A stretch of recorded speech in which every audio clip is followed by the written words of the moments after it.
Miami Waterkeeper, founded in 2010 as Biscayne Bay Waterkeeper, defends everyone's right to use and enjoy clean water, ensuring swimmable, drinkable, fishable water for all.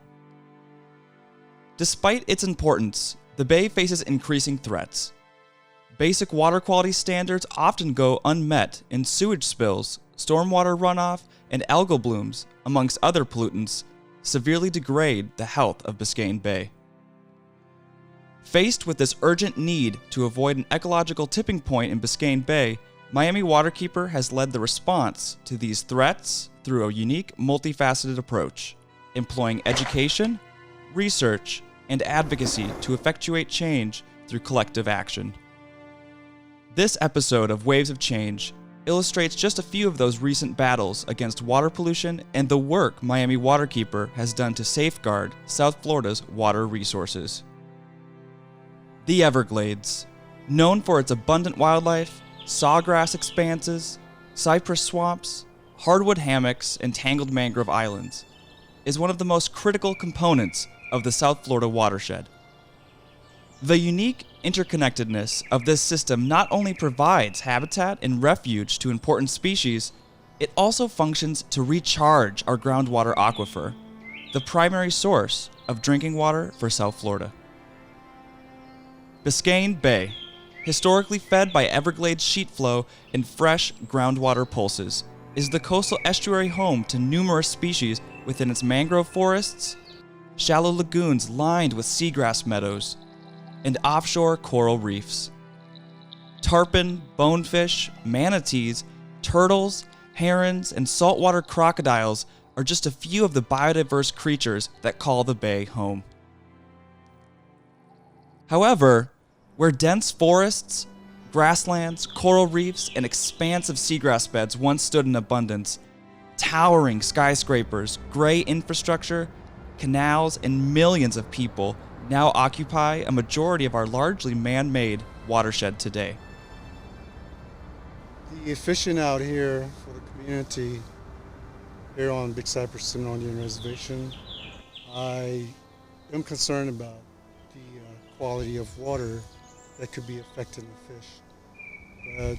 I've seen in the recent years that more community people are coming out to these canal systems and do the fishing out here, and they take it home and prepare it and feed their families. And, that's something I'm really worried about.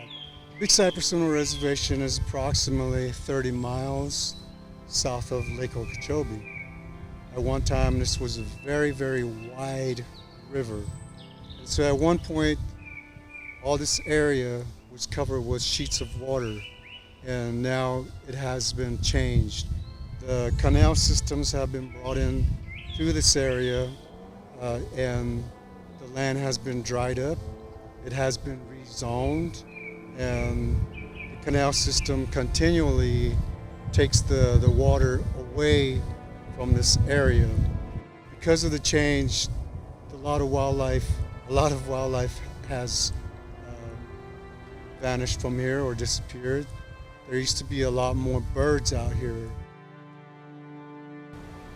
The channelization of the water flow in the early 20th century has transformed the once steady, natural trickle of freshwater into a structured canal system designed to pulse potentially polluted freshwater, unfiltered by vegetation, to Biscayne Bay and coastal areas in discrete locations. Not only has water quality declined over time, water quantity has as well.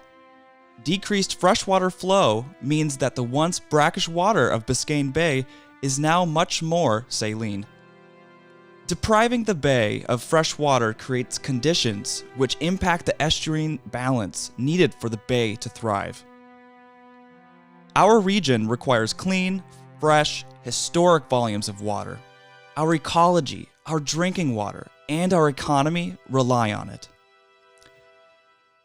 The issues with water quality and quantity are compounded by South Florida's ever-growing population.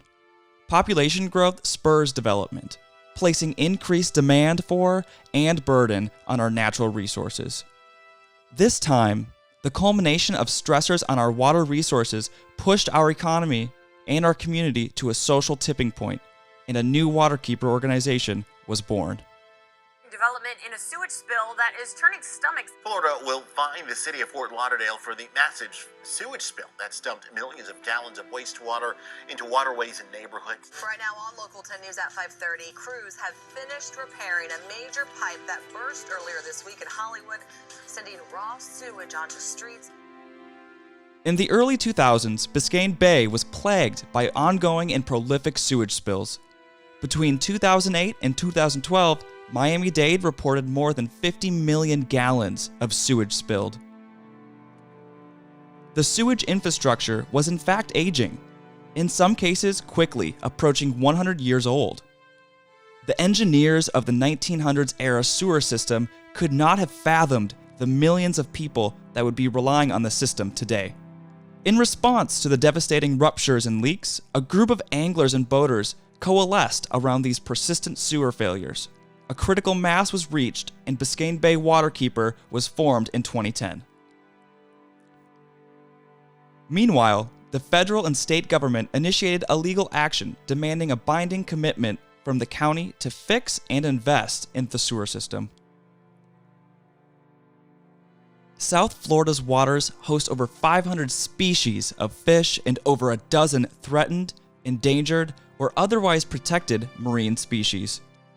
Coral reefs are some of the most biologically diverse ecosystems on the planet and provide numerous ecosystem services, including habitat for economically important fish species, shoreline protection, erosion regulation, and more. But there is an inherent tension between the built and the natural environments, requiring constant vigilance to prevent declines from threats such as pollution and climate change. A lot of people don't know that we have one of the only nearshore coral reefs in the continental United States right in our backyard. The Florida Reef Tract runs from Martin County all the way down to Monroe County and the Dry Tortugas. And this is a spectacular reef, but we have also lost over 80% of this reef since the 1970s. It's declined from a combination of climate change to coastal construction to water quality issues and more. We've even seen really significant declines and probably tens of millions of corals die in the last several years. Climate change, poor water quality, and disease all threaten the survival of corals. But in South Florida, corals face an additional threat: dredging.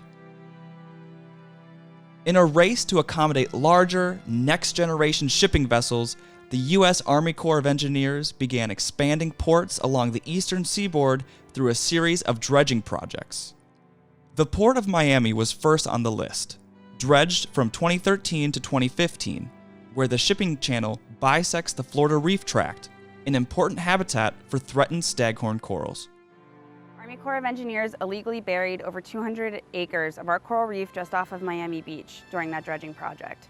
Miami Waterkeeper and our co-plaintiffs sued for violations of the Endangered Species Act, and we took the Army Corps of Engineers to court. We've already gotten several hundred listed corals relocated and saved to an estimated $14 million benefit to the public.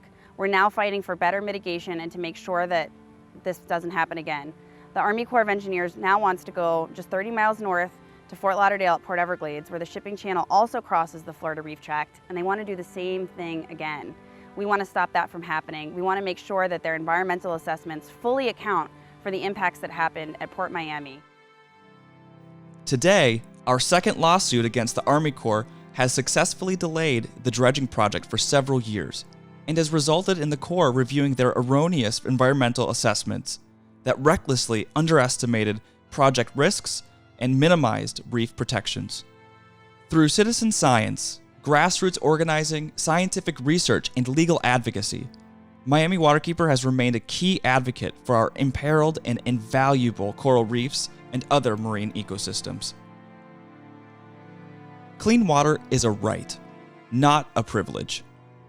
So I'm Valencia Gunder. I am a community advocate and activist here in South Florida, and I do a lot of work around climate change, climate justice, and environmental justice, specifically in communities of color and underserved communities. Locally, we have to do a better job of making sure that not only is our resiliency plan equitable, but it's also affordable. People need to know and understand that environmental science is social justice. Clean water, clean air is a human right, right? We need those things to survive. A human being cannot survive without those two, right? And not just swimming, because we have the access to do that here, but also our drinking water, the water we use to shower with, the water we use to grow food with. That is super important. So that is the reason that everybody must start to step up, right? To do what you can in your home first, right? But then as a community, what are we doing? How are we stopping pollution? How are we holding our local electricity company accountable? How are we holding our county mayor accountable to make sure that this is at the forefront of everything moving forward?